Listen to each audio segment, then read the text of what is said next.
महादेव्यै नमः। ओम हंग हनुमते नमः।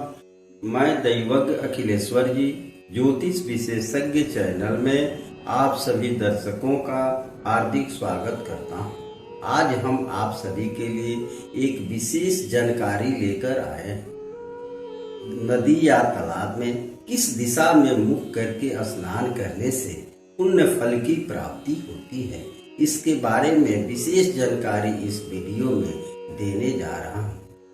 पूर्ण लाभ के लिए इस वीडियो के अंत तक बने रहें और इसका लाभ उठाएं। दर्शकों, नदी या तालाब में किसी पुण्य क्षेत्र में हम स्नान करने तो जाते हैं, लेकिन उसका पूर्ण फल प्राप्त नहीं कर पाते हैं, क्योंकि किस दिशा में और किस प्रकार स्नान करने से पूर्ण फल की प्राप्ति होगी। दर्शकों, नदी में स्नान किस दिशा में और किस प्रकार करना चाहिए, इसके पहले बात करते हैं किसी भी तालाब में किस दिशा में मुख करके स्नान करना चाहिए।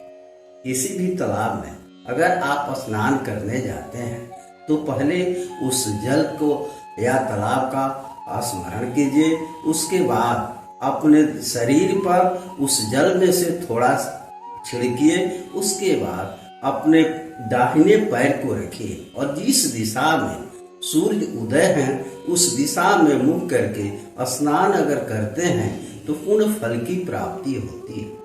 दर्शकों, सभी धर्मशास्त्रों में स्नान करने का विधान है कि आप किसी पुण्य नदी में स्नान करने जाते हैं तो सबसे पहले स्नान करने के पहले स्नान इत्यादि नित्य कर्म से निवृत्त होकर के तब उस नदी में स्नान करें।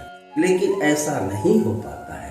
अगर नहीं हो पाता है तब भी स्नान करने जाते हैं तो पहले उस नदी का स्मरण कीजिए, ध्यान कीजिए, वंदना कीजिए। अगर इतना भी नहीं होता है तो सबसे पहले उस नदी के जल को अपने शरीर पर छिड़के तथा दाहिने पैर को उसमें रखें। उसके बाद जिस दिशा से नदी का बहाव हो रहा है, अगर नदी पश्चिम से पूरब दिशा की ओर बह रही है तो आप पश्चिम दिशा में मुख करके स्नान कीजिए।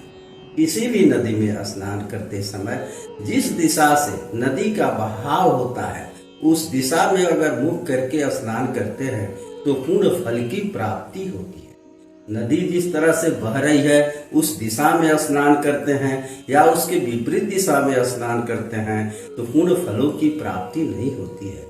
उस नदी में स्नान करने का कोई फल प्राप्त नहीं होता है। दर्शकों, निष्कर्षतः किसी भी नदी में, नदी के बहाव दिशा में और तालाब में सूर्य के अभिमुख होकर के अगर स्नान करते हैं तो पूर्ण फलों की प्राप्ति होती है। आज के लिए बस इतना ही। धन्यवाद। जय मां विंध्यवासिनी।